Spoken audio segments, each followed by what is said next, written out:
Hey everybody, I'm Axel Beers with Maui Time. I'm here at the corner of Main and Market Street in Wailuku to walk story with Tina Wildberger, a candidate up for re-election for House District 11, which includes Kihei, McKenna, and Wailea of South Maui. Tina, how are you doing today? Aloha everybody, thanks for inviting me today. I'm really thrilled to be back here doing Walk Story again. I think it was one of the very best features of the 2018 election.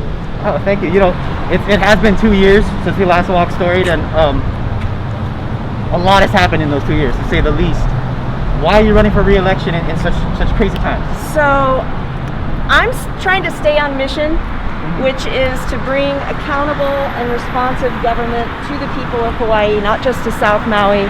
I'm very much looking forward to the opportunity to get a viable progressive faction into the state house this year. We've got a lot of promising candidates that are running.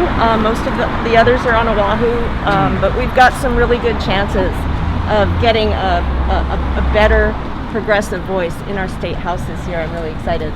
That is very interesting, but I do just want to talk about COVID first. Obviously, it's the topic of the day. Elephant in the room. Right, the elephant in the room. You know, we're at a point now where bars have opened, restaurants have opened, we have a schedule for schools and tourism to reopen. But we've also seen outbreaks. So are you happy with the schedule and time frame for these reopening plans? So I get it. Families are desperate to get help with their kids. Kids are desperate to get back into schools. But there are a lot of holes in the plan. I think we need to take our classrooms outside. I think that Hawaii has the best opportunity, the best climate. All we need basically is tent structure to be able to take it outside. Scientists and doctors are saying that outside is safe. Here we are together outside and safe. Mask on, tropical trade wind breezes. I feel like if we did that opening schools would be less exposure. Yeah. You know. Right. And so you're talking about, people really want to reopen because they're feeling desperate, is kind of what you're saying.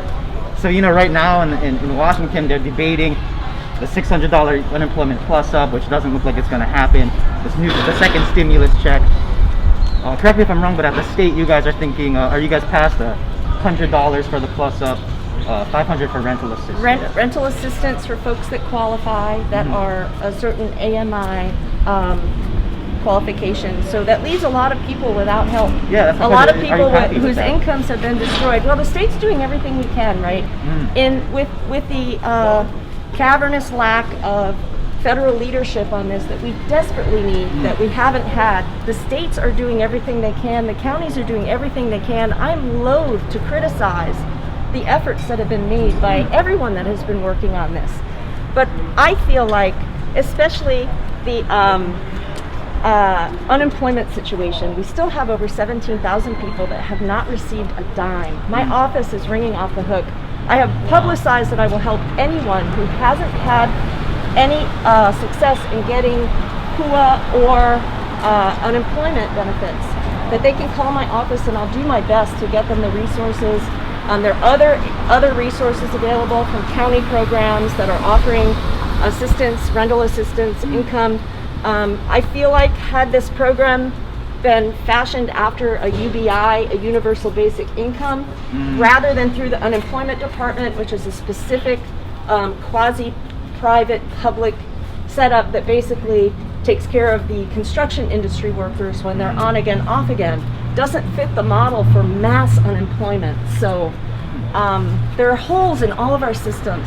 There are holes in connecting travelers, people coming from the mainland that are getting on aircraft and transferring from Honolulu. The Hawaii Tourism Authority figures show all those people as connecting and never leaving the airport.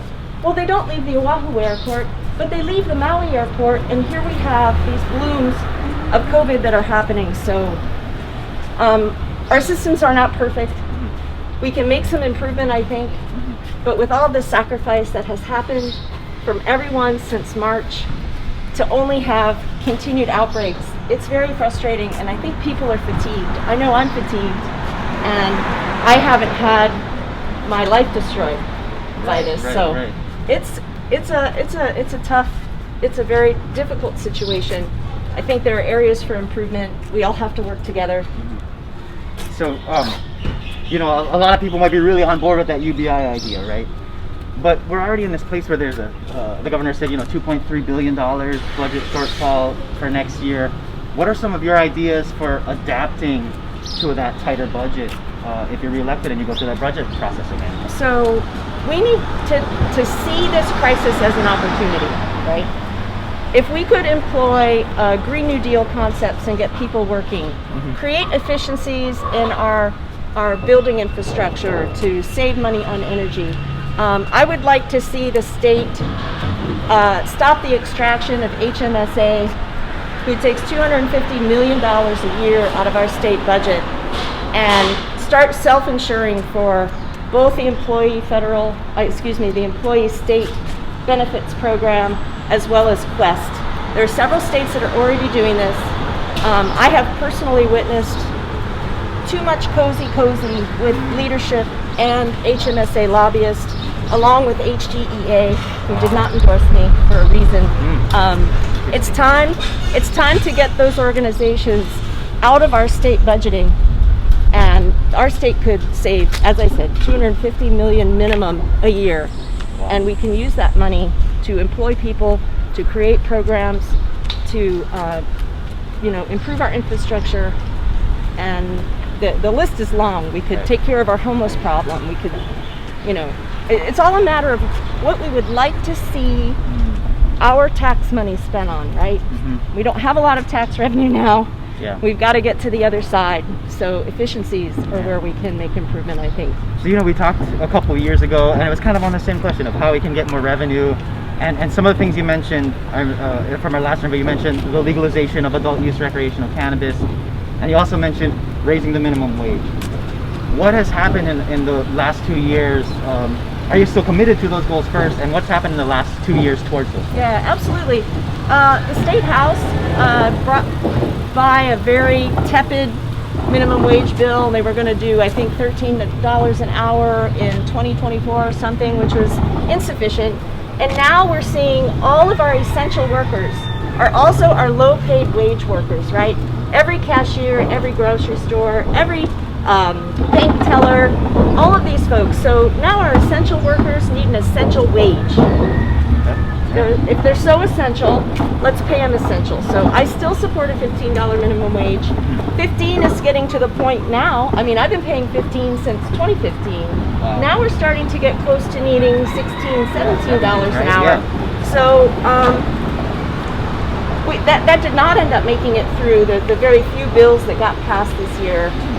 The package that the state put forward that was supposed to take care of cost of living issues. The one thing that we were able to pass was the child care component. So that piece is rolling. That's certainly a huge need. I did support that bill that went through the system. And we have a lot of opportunity. Our future can be bright, but we really have to be visionary. It cannot be, my tagline last year was we got to abolish the puritanical plantation patriarchy. And after spending 2 years in Oahu working and learning about the entrenched systems, that plantation patriarchy is very much alive and well. All right, Tina, thank you so much for walking story with us today. Please, please, please remember to vote. Turn in your ballot by August 8th at the latest. Thank you, Tina. Drop it in the mail by the 5th, though. That's right. Thank you all so much. It's really great to be with you all again. All right. Aloha. Aloha.